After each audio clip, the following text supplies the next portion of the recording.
কবি জীবনানন্দ দাশের অন্ধকার।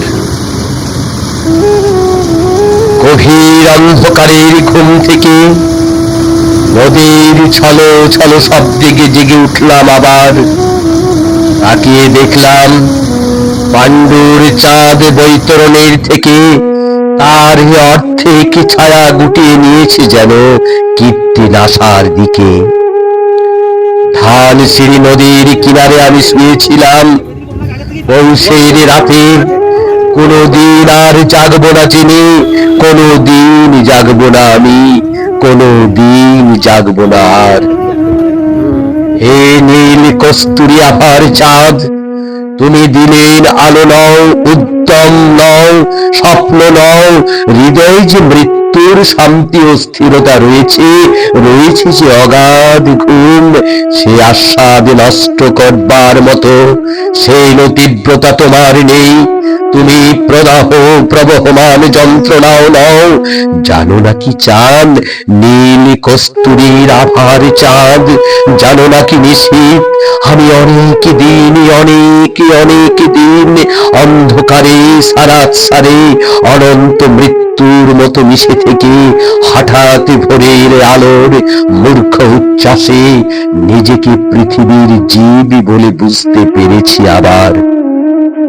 ভয় পেয়েছি অসীম দুর্নিবার বেদনা। দেখেছি রক্তিম আকাশে সূর্য জেগে উঠে মানুষ সৈনিক সেজে পৃথিবীর মুখোমুখি দাঁড়াবার জন্য আমাকে নির্দেশ দিয়েছে। আমার সমস্ত হৃদয় ঘৃণায় বেদনায় আক্রোশে ভরে গিয়েছে। সূর্যের রৌদ্রে আক্রান্ত এই পৃথিবী যেন কোটি কোটি শরীর আত্মনাদে উৎসব শুরু করেছে। হাই উৎসব! হৃদয়ের অবিরল অন্ধকারের ভিতর সূর্যকে ডুবিয়ে ফেলে আবার ঘুমোতে চেয়েছি আমি। অন্ধকারের স্তনের ভিতর জলের ভিতর অনন্ত মৃত্যুর মতো মিশে থাকতে চেয়েছি। হে নর, হে নারী, তোমাদের পৃথিবীকে চিরনি কোনদিন।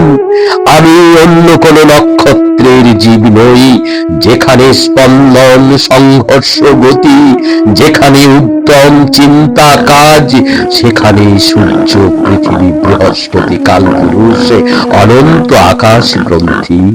শত শত শুকরের চিৎকার সেখানে, শত শত শুকরীর প্রসব বেদনার আড়ম্বর, এইসব ভয়াবহ আরতি।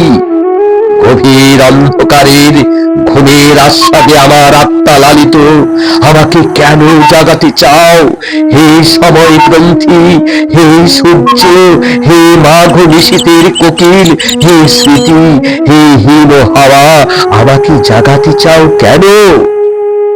অরব অন্ধকারের ঘুম থেকে নদীর ছলো ছলো শব্দে জেগে উঠবো না, তাকিয়ে দেখবো না নির্জন বিমিশ্র চাঁদ বৈতরণের থেকে অর্ধেক ছায়া গুটিয়ে নিয়েছে কীর্তি নাশার দিকে।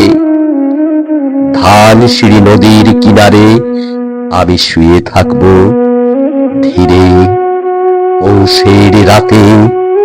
কোনদিন জাগবো না জেনে, কোনদিন জাগবো না আমি, কোনদিন আর।